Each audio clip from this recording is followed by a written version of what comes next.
देखिए बच्चों, आज हम सर्किल के बारे में बताएंगे। सर्किल क्या चीज़ है, सर्किल में क्या क्या होता है हैं उसके बारे में हम जानकारी देते हैं। देखिए, ये हमारा जो है ना गोल, ये सर्किल है। सर्किल हमारा गोल होता है।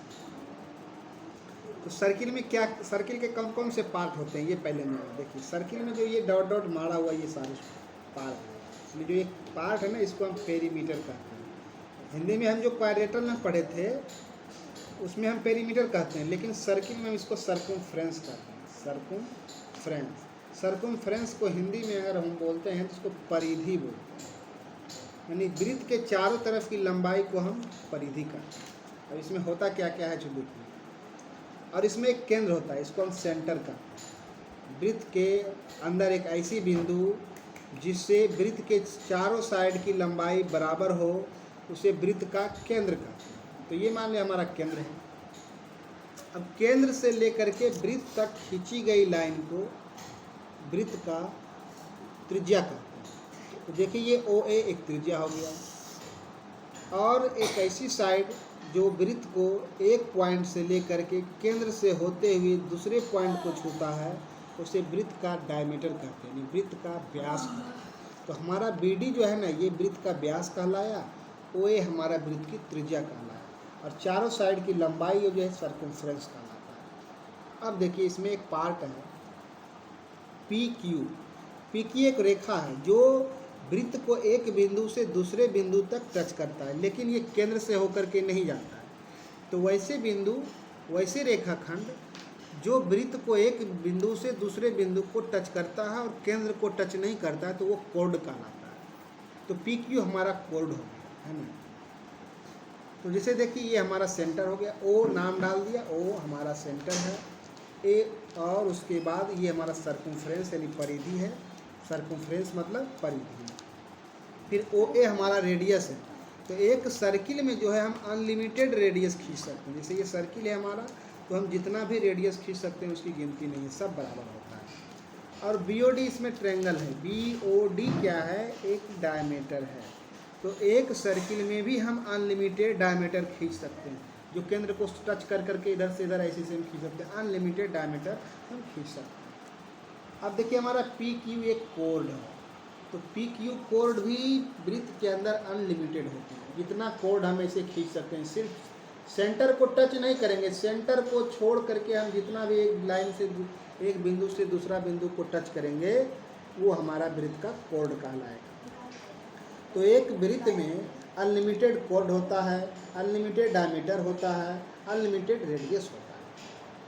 और देखिए कि इसमें जो एक चीज़ और बनता है, ए ओ डी जो हमारा बन रहा है ना, ट्रेंगल को लेके दो त्रिज्याओं के मेल से एक क्षेत्र बन गया, इसको हम कहते हैं सेक्टर। इसको हम त्रिज्यखंड कहते हैं। क्या कहते हैं हिंदी में, से ए ओ डी हम रख दिया नाम, ए ओ डी सेक्टर, इसको हम त्रिज्यखंड कहते हैं। और ये आगे ना पी आर क्यू, ये भी एक हमारा जगह बन गया जो सेंटर से नहीं होके जाता है, जो कोड से हमारा जो क्षेत्र बनता है उसको हम सिगमेंट कहते हैं। जैसे पी आर क्यू जो हमारा क्षेत्र है, ये हमारा सिगमेंट कहलाएगा, सिगमेंट। इसको हिंदी में हम वृत्तखंड कहते हैं। क्या कहते हैं, वृत्तखंड। वृत्त का जो खंड है उसे वृत्तखंड, त्रिज्य के जो खंड है उसका त्रिज्यखंड कहते हैं। और अगर ये दोनों छोड़ के अगर पूरा वृत्त की हम जो बिंदु पॉइंट वाला है उसे माने, तो इसे हम एरिया कहते हैं। पी आर क्यू सिगमेंट दिया हुआ था ना, फ्री की सिगमेंट वृत्तखंड हमारा, और ये हमारा जो पॉइंट है पूरा एरिया कहलाता है। तो ये हमको पता चल गया कि ये जो सर्किल है, सर्किल में कौन कौन से भाग होते हैं, कौन कौन से पार्ट होते हैं, ये हम आज फिगर के माध्यम से समझ रहे हैं।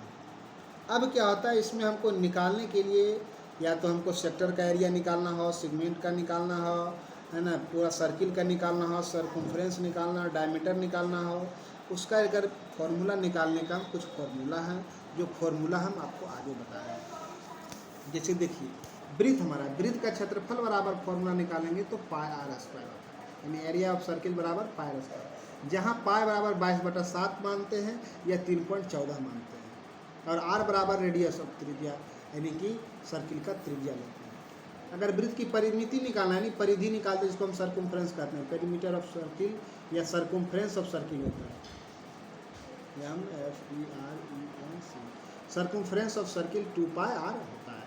अब वृत्त का व्यास निकालना है तो वृत्त का जो व्यास होता है ना, त्रिज्या का दुगना होता है। त्रिज्या जो हमारा सर्किल का होता है वो सेंटर से सर्किल को छूता है, और डायमीटर जो हमारा होता है सर्किल को एक बिंदु से दूसरा बिंदु तक सेंटर से हो करके छूता है, तो इसका क्या होता है कि रेडियस का दुगना हो जाता है। तो वृत्त का व्यास जो है रेडियस का दुगना होता है, इसे हम 2r द्वारा निकाल सकते हैं। अगर वृत्त की त्रिज्या पूछ रहा है तो डायमीटर बाई 2 कर देते हैं कि डायमीटर का आधा त्रिज्या होता है। और अगर वृत्त की त्रिज्या निकालना हो और हमको वृत्त का व्यास और त्रिज्या नहीं दिया हुआ, डायमीटर सर्कमफ्रेंस दिया हुआ है, तो अगर सर्कमफ्रेंस परिधि दिया हुआ है तो वृत्त की त्रिज्या निकालने का फॉर्मूला सर्कमफ्रेंस बाय 2π, जहाँ पाई बराबर हमारा 22/7 या 3.14 लेते हैं। अगर वृत्त की त्रिज्या निकालना हो और सर्कमफ्रेंस नहीं दिया हुआ, एरिया दिया हुआ, तब हम ये फॉर्मूला लगाते हैं अंडर रूट एरिया बटा पाई। तो इस तरीके से ये जो फॉर्मूला है इससे हमारा वृत्त की त्रिज्या निकलती है, जबकि हमारा वृत्त का क्षेत्रफल दिया हो, area under root area by pi, ठीक है। तो अर्धवृत्त की परिमिति, अर्धवृत्त मतलब होता है आधा वृत्त। कोई वृत्त है ना, उसको हम आधा काट देते हैं, तो जो आधा पार्ट बचा ना, एक पार्ट ये और दूसरा पार्ट ये, तो जो आधा पार्ट हो गया उसको हम अर्धवृत्त कहते हैं, सेमी सर्किल। तो पेरीमीटर ऑफ सेमी सर्किल का होता है पाई प्लस 2 इंटू आर। अर्धवृत्त का क्षेत्रफल अगर निकालने की बात आ जाए तो ऐसे हम पूरा सर्किल का क्षेत्रफल निकालते हैं तो 1πr² करते हैं। ये अर्धवृत्त की बात आ गई तो उसको 1/2 से गुना कर देते हैं, यानी हम सीधा सीधी जानेंगे एरिया ऑफ पेरीमीटर 1/2 πr² होता है। अब इसमें एक होता है चाप की लंबाई। जैसे देखिए ये हमारा सेक्टर बन गया ना, सेक्टर या सिगमेंट, सेक्टर हो या सिगमेंट हो, देखिए तो ये हमको जो अंक होता है ये चाप की लंबाई कहलाता है। अगर सेक्टर की नहीं बात करें तो चाप की लंबाई ये होगा, सेगमेंट की बात करें तो चाप की लंबाई ये होगा। तो चाप की लंबाई बराबर निकालना अगर हो, ये लंबाई निकालना हो तो सीधा पाई थीटा बाय 180 डिग्री बताता है, इसको हम आर्क कहते हैं। तो चाप की लंबाई बराबर सूत्र 180 पाई थीटा बाय 180 होता है, ठीक है। इसी तरीके से कुछ और फॉर्मूले हैं, है ना। जैसे त्रिज्यखंड की परिमिति, अगर हमें त्रिज्यखंड की परिमिति निकालना है, जैसे त्रिज्यखंड हमारा जो हो गया ना, ये सर्किल है और सर्किल का ये त्रिज्यखंड हो गया, तो ये त्रिज्यखंड हो गया तो इसकी साइड, इसकी साइड और ये चाप तीनों मिलाएंगे तो ये इसकी परिमिति होगी। तो इसकी परिमिति निकालने वाली फॉर्मूला होता है L plus pi theta by 360 degree into 2r। 2r का मतलब हुआ 2 रेडियस हो गया इसमें, L बराबर हमारा ये हो गया, है ना। तो L बराबर निकालने का फॉर्मूला है पाई थीटा बाई 360। तो इस तरीके से हम त्रिज्यखंड की परिमिति निकलता है। त्रिज्यखंड की परिमिति pi plus L plus pi theta by 360 degree into 2r। और त्रिज्यखंड का क्षेत्रफल निकालना होगा, इसका क्षेत्रफल हमको निकालना है तो क्षेत्रफल बराबर सूत्र होता है पाई थीटा बाई 360 डिग्री गुना पाई r²। अब आते हैं वृत्तखंड में। अगर मान लीजिए ये हमारा वृत्तखंड है तो वृत्तखंड का अगर हम परिमिति निकालें तो परिमिति निकालने का सूत्र होता है theta by 360 Guna 2 pi r plus length of code, यानी कोड की लंबाई लेना है प्लस 2 पाई r लेना है और थीटा बाई 360 डिग्री। थीटा बराबर हमको जो कोण हमारा बनता है वो एंगल दिया रहेगा, है ना।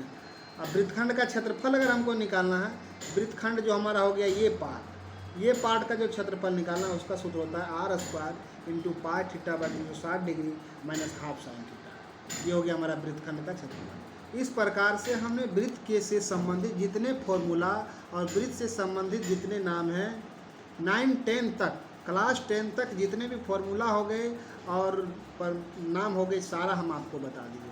आपको अगर समझ में आए तो वीडियो को लाइक और सब्सक्राइब कीजिए। Thank you.